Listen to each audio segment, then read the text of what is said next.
What you see on this slide is what Ingenuity sees with its camera looking down on the ground, and that's that image on the left.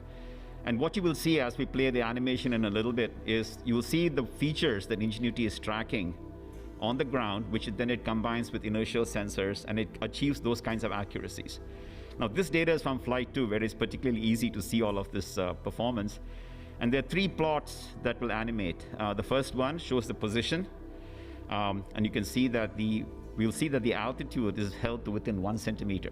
So that's a great performance from the altimeter and the flight control system that's keeping that.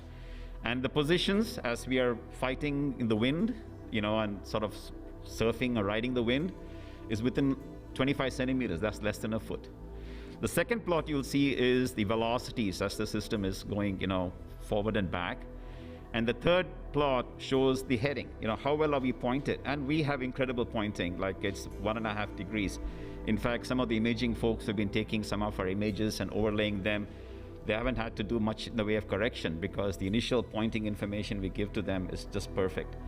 So all in all, it's really a great, well-performing vehicle. And now if you can roll the animation, you can see what Ingenuity sees.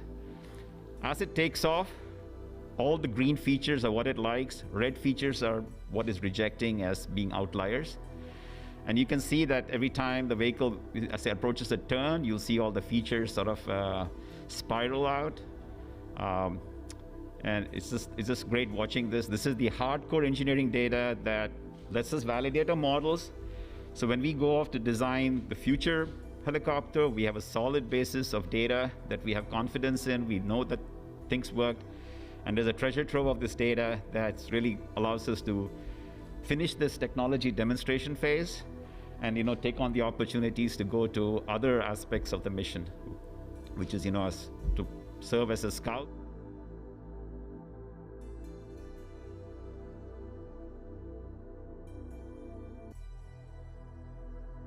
Choice of 2 possible ways to fix it.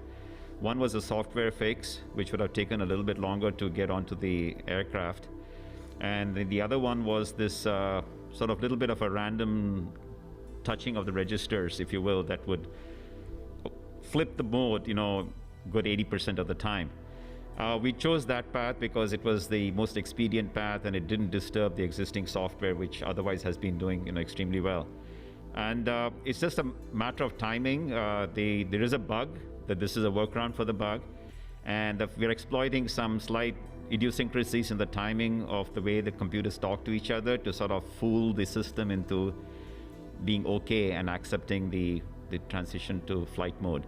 So that was the sort of the trick. It worked out perfectly well, 3 times. And yesterday it didn't quite work, and we'll see today whether we got past that little block.